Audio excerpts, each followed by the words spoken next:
Okay, so you're here because you want to get to the bottom of it, right? Yeah. Cut through all the noise and figure out what really matters. And today we're tackling something. Well, you probably heard it everywhere, right? Yeah. Intermittent fasting. We'll call it IF. And, of course, its close cousin, time-restricted eating, Yeah. or TRE. Yeah, exactly. It can feel like you're wading through a sea of information. Everyone's got an opinion, but you're looking for those real nuggets, the stuff that actually makes a difference. And that's what we're all about here on The Deep Dive. Absolutely. We're going to get down to the nitty-gritty of it all. You know, IF and TRE, they're more than just trendy buzzwords, right? They're actual strategic approaches to, well, when you eat, and just as importantly, when you don't eat. Right. It's about being intentional, I guess. Exactly. It's a whole different ballgame than just trying to cut calories all the time, every single day, you know? I mean, that sounds pretty exhausting, to be honest. It can be, yeah. Okay, so before we get too far, let's clear up something right off the bat. People use these terms interchangeably, right? Intermittent fasting and time-restricted eating. But to be accurate, time-restricted eating is a specific type of intermittent fasting, isn't it? You nailed it. Think of it like this. EAF is the big umbrella term, right? It covers all sorts of planned periods of eating and not eating. Okay, got it. The umbrella. Now, TRE is like one specific type of umbrella under that big umbrella. Okay, so TRE is like the little travel umbrella that fits in your bag. Exactly. And that little umbrella is all about a daily eating window. Let's say you eat for 8 hours and then you fast for the other 16, consistent every day. But with IF, you might have longer fasts less often. Okay, so TRE, that's your daily routine. IF is a bit more, I guess, flexible. You got it. Okay, so people are buzzing about these for a reason, and it's not just about fitting into those skinny jeans, right? Yeah. What's really making researchers sit up and take notice is the growing evidence that these approaches might benefit us on a much deeper level. Right. It's about way more than just dropping a few pounds. We're talking potential big-time improvements in your metabolic health, how well your body handles energy, and even, and this is exciting, maybe even preventing some chronic diseases down the line. I mean, who wouldn't want that? Yeah, right? Prevention is key. And let's be real, the whole concept is pretty appealing on the surface, right? Yeah. It seems so much simpler than obsessing over every single calorie you eat or trying to follow some crazy restrictive diet. Just having set times for eating, it's like freeing almost. Yeah, it can feel very freeing. But of course, there's always more to the story. So our mission, what we're setting out to do today, is to dig into the research, pull out the most important stuff about IF and TRE. Specifically for you, our listeners. We're going to lay out the different ways people approach these, look at the science behind the benefits, and just as importantly, we'll shine a light on any potential risks you should know about. We want you to be informed to make the best decisions for your own health. Exactly. So let's dive right in. What are the main ways people actually do this intermittent fasting thing? Great question. The bulk of the scientific research has focused on 3 main approaches. First up, we've got the 5.2 diet. Okay, 5.2. Break it down for me. What's that all about? So with 5.2, you eat normally for 5 days a week. Your regular healthy diet. No restrictions and no counting calories. Just, eat mindfully like you normally would. And then on 2 non-consecutive days, you significantly reduce your calories. We're talking like 500 to 600 calories for the entire day. Wow, okay. That's a pretty big drop. It is. But remember, it's just 2 days. So, for example, someone could eat normally Tuesday through Sunday. Yeah, exactly. And then have their low-calorie days on Monday and Thursday. You got it. That's a classic 5.2 pattern. Okay, so 5 days you're feeling good, eating like usual, and 2 days you're being super mindful of what you're putting in your body. But the big question, of course, does this actually translate to weight loss? Because that's what most people are interested in, right? Right. Well, the studies suggest it can. Reviews have shown weight loss between 2 and 10% using this method. There was a study done in 2021, and the folks on the 5.2 diet, they got group support too, and they saw pretty significant weight loss at first. But here's the thing. By the 1-year mark, the difference in weight loss between them and the control group, it wasn't as big anymore. There was also a review back in 2014 that looked at a slightly different approach. It's called modified alternate day fasting. Modified, so not a full fast on those 2 days. Exactly. Usually it means you eat a tiny amount of calories on those fasting days, maybe like a couple hundred, instead of completely fasting. Anyway, they found people lost between 3 and 8% of their weight over a few weeks. Now, what's really interesting is that some people find the structure of the 5.2, Having those set days, they find it easier to stick with compared to trying to cut calories every single day. Yeah, I can see that. If you know you only have to be super strict for 2 days, it might feel less overwhelming mentally. Right. It's about what you can sustain long term. Yeah. And here's where things get really cool. There was this study on people with fatty liver disease, and both the 5.2 diet and daily calorie restriction, they led to about the same amount of weight loss. But, get this, the 5.2 diet, it seemed to significantly improve the liver condition itself. And here's the kicker.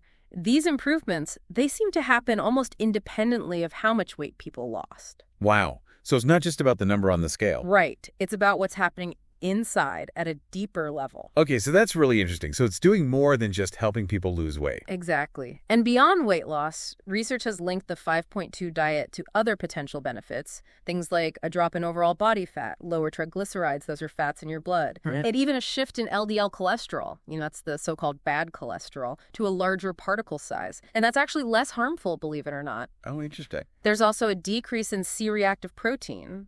That's a marker for inflammation in your body. Okay, so it's fighting inflammation too. It seems like it could be, yeah. And there's even some evidence that it might improve your body's sensitivity to insulin, which is so important for regulating blood sugar. Okay, so all that sounds really promising. But I'm guessing there has to be another side to this, right? Not everything can be sunshine and roses. You're absolutely right. It's essential to look at all sides of the coin.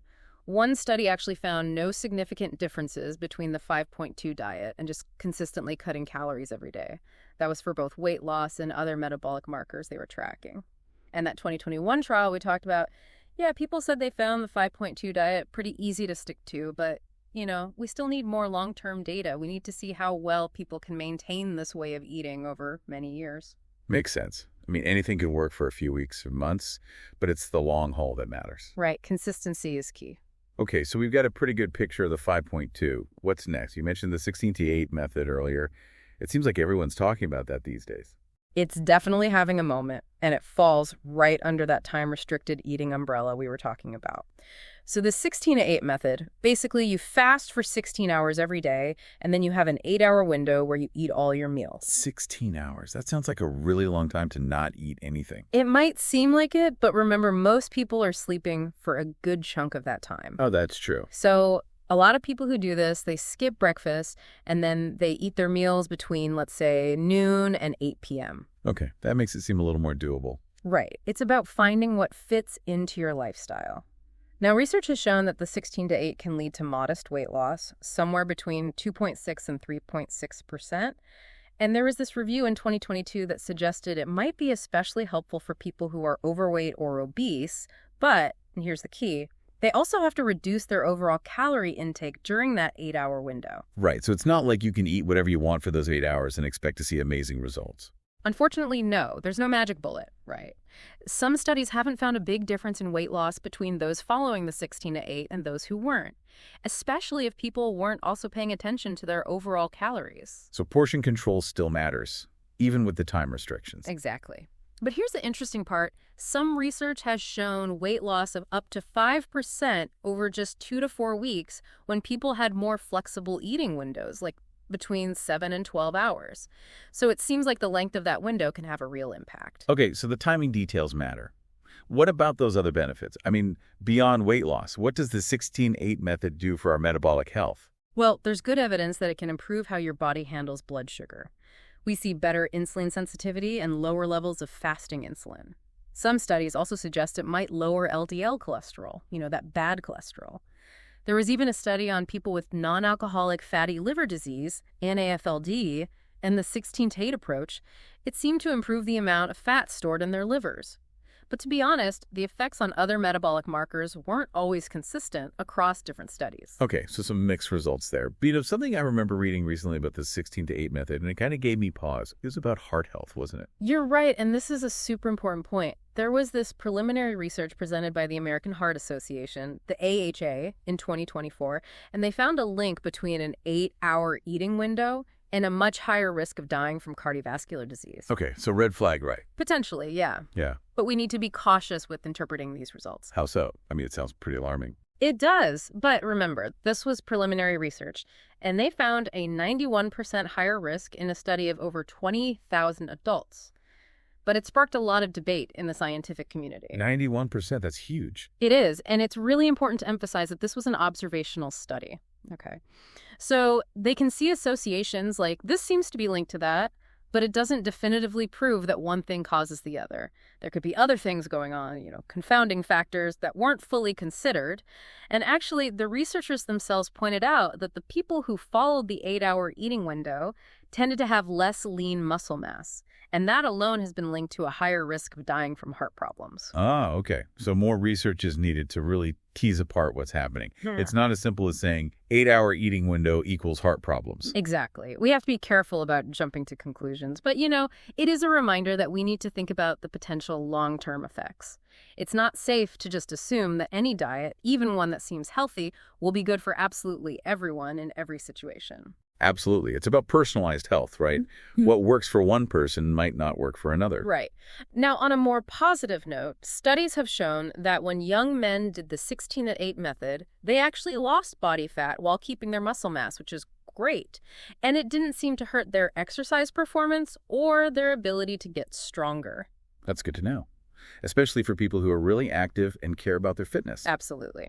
Now, as for why the 16-8 might be effective for some people, well, the main theory is that it helps sync your eating patterns with your body's natural circadian rhythm. That's your internal clock. Our body clock. Yeah. When you eat in sync with your circadian rhythm, it can really have positive effects on your metabolism.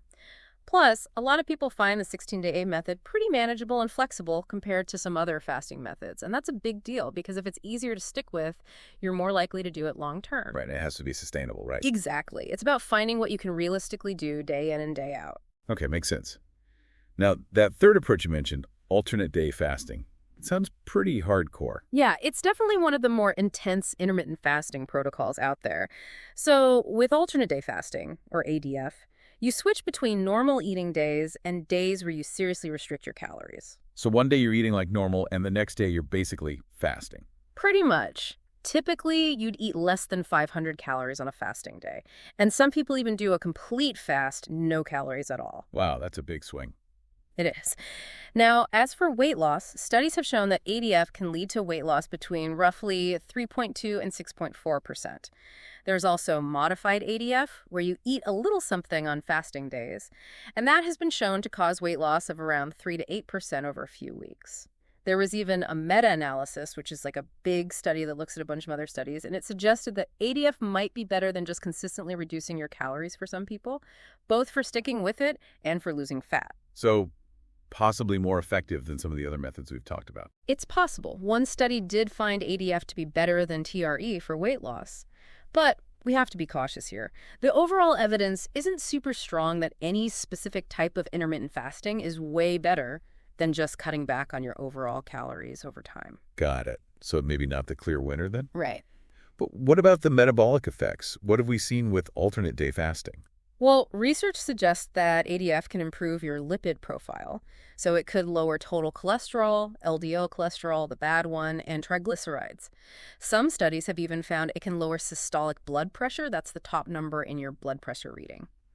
And in animal studies, ADF has been shown to improve fasting glucose and insulin levels. Okay, so some positive signs there. Yeah, but there's always a but, isn't there? Making me nervous. Well, there was this 1-year trial, and the people doing alternate day fasting, they actually had a significant increase in their LDL cholesterol compared to the group that was just consistently cutting calories. And even more concerning, there have been some long-term animal studies, and they've raised some red flags about heart health. Okay, tell me more. So these studies suggested that ADF might reduce the flexibility of the left ventricle of the heart. That's one of the main chambers. And they also saw an increase in myocardial fibrosis, which is basically scarring in the heart muscle. Yikes, that doesn't sound good. Yeah, definitely something to consider. And honestly, ADF is generally considered harder to stick with long term. Why is that?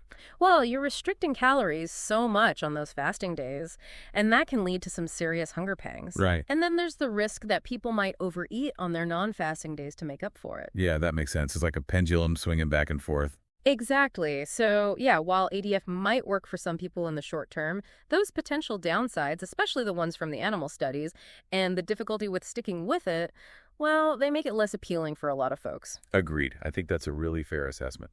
Okay, so we've taken a good look at those three main intermittent fasting protocols. Let's zoom out a bit now and talk about some of the broader benefits that have been linked to both IF and TRE in general. What do they have in common? Sounds good? Let's do it. All right, let's start with what's probably at the top of everyone's mind, weight management and changes in body composition. What does the research tell us? Well, both IF and TRE have proven to be effective for weight loss and reducing body fat, particularly for folks who are overweight or obese.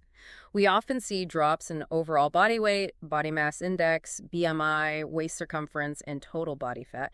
And here's the exciting part. There's some evidence suggesting that these methods might actually help you hang on to your muscle mass while you're losing weight. Okay, so that's a big plus. No one wants to lose all their hard-earned muscle when they're trying to slim down. Exactly.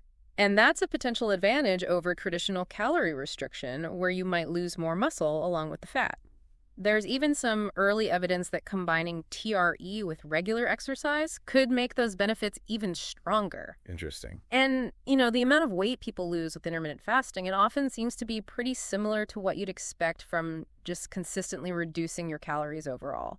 Okay, so it's not just a free-for-all during your eating window. You still have to be mindful. Right. It's not a license to overeat. But what this suggests is that when you eat might be just as important as what or how much you eat. That's a really interesting concept. It is. And there are a couple of likely reasons for this. First, when you have a shorter eating window, you just naturally tend to eat less overall. And second, during those fasting periods, your body goes through hormonal shifts that make it more likely to burn fat for fuel. So it's like you're giving your body a chance to use its stored energy. Yeah. Okay, so that's weight management and body composition. Definitely some big potential benefits there. What about blood sugar and insulin? I mean, that's a huge concern for a lot of people. Absolutely. And this is another area where both IF and TRE are showing a lot of promise. Some research even suggests that IF could be better at improving insulin sensitivity than just cutting back on calories alone. Okay, so it's not just about how much you're eating, but when you're eating it. Exactly. It's about giving your body a break from constantly processing food.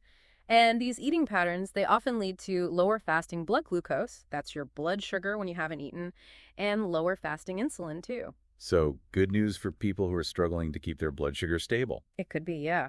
And that makes IF and TRE potentially really beneficial for people with metabolic syndrome or type 2 diabetes. In some cases, it might even mean they need less medication to manage their blood sugar. Wow, that's pretty significant. Yeah, it is. And there's this hormone, GLP-1, that can increase with IF, and it's like a little helper that tells your body to use sugar more efficiently.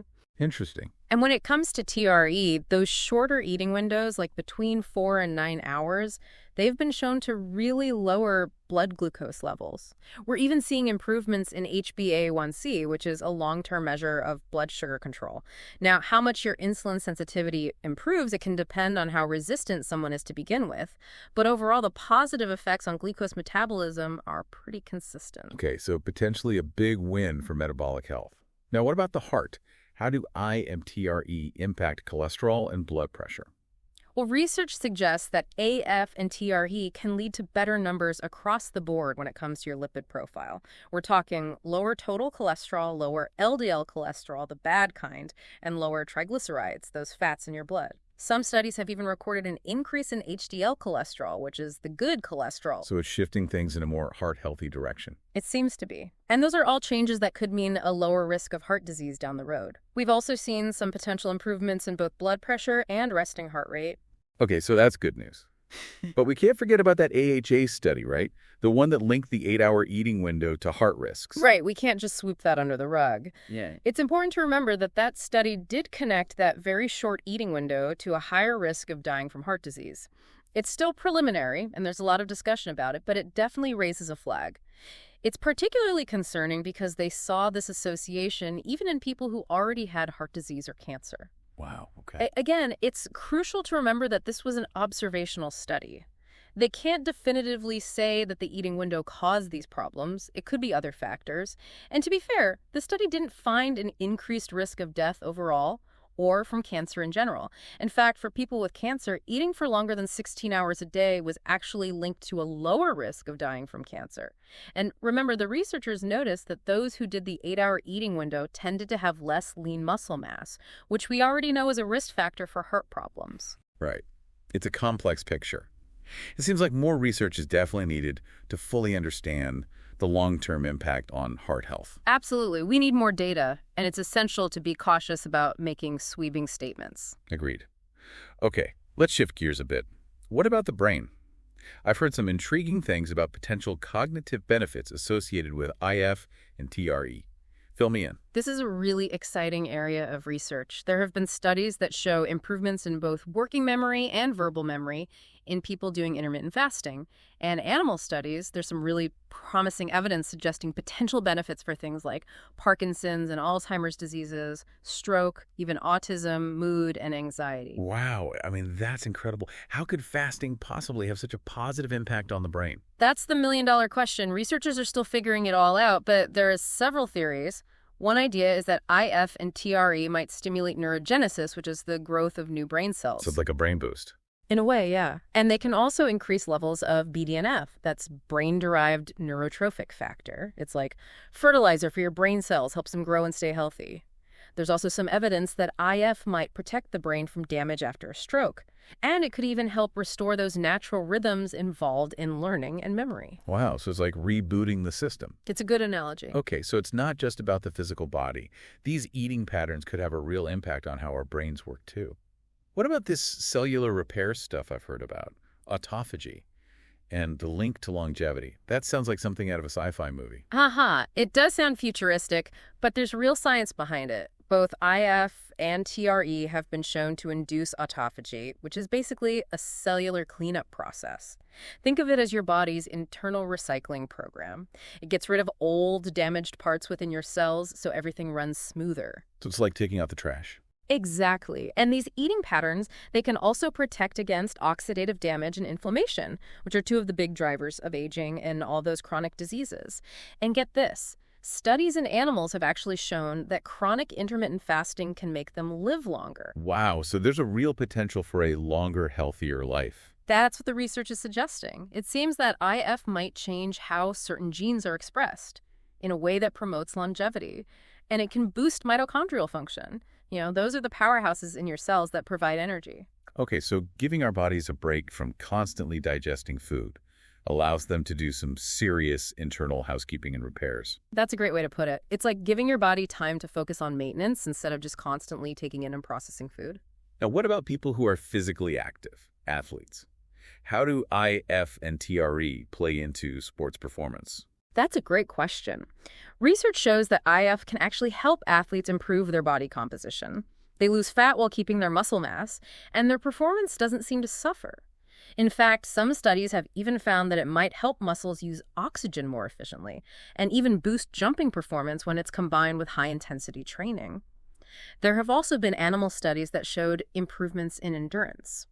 Interesting. So it's not detrimental to athletic performance. Not at all. And TRE specifically doesn't seem to hurt exercise capacity or strength gains. So for athletes who want to manage their weight or body composition, but don't want to mess with their training, TRE could be a really good option. Okay, that's good news for athletes. Yeah. Now, last but not least, let's talk about the body's internal clock, the circadian rhythm.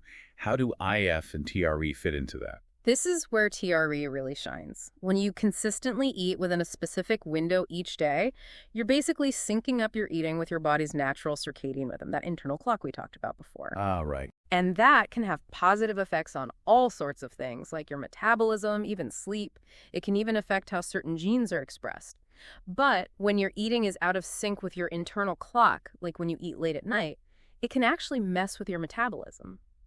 Animal studies have even shown that TRE can help reset those disrupted rhythms and improve metabolic health. So aligning when you eat with your natural body clock, that seems to be a key part of how TRE works. Okay, that makes sense. Work with your body, not against it. Exactly. Now, we've talked about a lot of potential benefits, which is great, but it's really important that we also look at the potential risks and drawbacks. Right. Let's not sugarcoat things. What are some of the concerns with IF and TRE? Well, One that's pretty obvious: if you're limiting your eating time, you might not get all the nutrients you need. Vitamins, minerals, all that good stuff. That's a good point. So it's not an excuse to just eat junk food during your eating window. No, absolutely not. What you eat during your eating window becomes even more important. You got to make sure you're getting enough of those nutrient-rich foods. Fruits, veggies, whole grains, lean proteins, healthy fats, all that. So quality over quantity. Now, what about low blood sugar? That's something I've heard people worry about. That's a real risk, especially for people with type 1 diabetes who take insulin. ADF could make their blood sugar drop dangerously low. Okay, so not a good idea for them. Not without very careful monitoring and guidance from their doctor, no. And even with religious fasting, which is kind of similar to IAF in some ways, we've seen reports of both low and high blood sugar in people with diabetes. Some studies have also mentioned the possibility of feeling a bit mentally foggy during the fasting periods, like having trouble concentrating. Yeah, I guess our brains need fuel to function properly. No surprise there. Right. The brain loves its glucose. Now, as for side effects, those more common ones that people experience when they first start IF or TRE, well, you'll hear a lot of people talk about increased hunger, irritability, fatigue, especially at the beginning, while their body adjusts. So those are usually temporary? Often. Yeah, good to know. And headaches, lightheadedness, those are pretty common too in the first few days or weeks. Some folks might have some digestive issues like indigestion, diarrhea, maybe nausea or bloating. Some even notice bad breath. Yeah, not so glamorous. No, not really. But the good news is a lot of these side effects go away as your body gets used to the new eating pattern. It's all about adaptation. Okay, that's reassuring. Now, we've got to talk about that AHA study again, the one that raised concerns about potential heart risks. What are the key takeaways there? Okay, so as we discussed, that study found that an 8-hour time-restricted eating schedule was linked to a 91% higher risk of death from heart disease. And they saw this even in people who already had heart problems or cancer. But we can't say for sure that the short eating window caused this. It's possible that other factors are involved. What's important to remember is that this was an observational study, and they didn't find an increased risk of dying from all causes or from cancer in general. And actually, if you look at the people who had cancer, those who ate for more than 16 hours a day had a lower risk of dying from cancer. Okay, so it's not a simple black and white situation. Not at all. And the researchers pointed out that people in the 8-hour eating window group tended to have less lean muscle mass, which we know is linked to heart problems on its own. Right. So while there's a lot of buzz about the benefits of IF and TRE, this study definitely raises some questions, especially when it comes to those really short daily eating windows. Agreed. We need more research to really understand the long-term implications for heart health. For sure. Yeah. And it's important to remember that IF and TRE aren't right for everyone. There are some groups of people who should either avoid them completely or at least talk to their doctor before trying them. Okay, let's go over that again. Who should be extra cautious? So we're talking about kids and teens under 18, pregnant or breastfeeding women, people with type 1 diabetes, and anyone with a history of eating disorders. Also, folks who often get low blood sugar, anyone who's malnourished or underweight, people with nutrient deficiencies, and anyone trying to conceive or who has fertility issues. Okay, so a pretty extensive list. It's definitely not one size fits all. And it's important to remember that everyone's body is different, right? Absolutely. How you respond to IF or TRE will depend on your genes, your age, your lifestyle, your health conditions. What works for one person might not work for another. Right. Personalized health. Okay, so we've talked about the different types of IF and TRE, explored the potential benefits and risks, but let's really clarify the relationship between the two. Intermittent fasting is the broader concept, and time-restricted eating is a type of IF, right? Precisely. Think of it this way. IF is like the big overarching category, and TRE is one specific method that falls under it. They both share that core idea of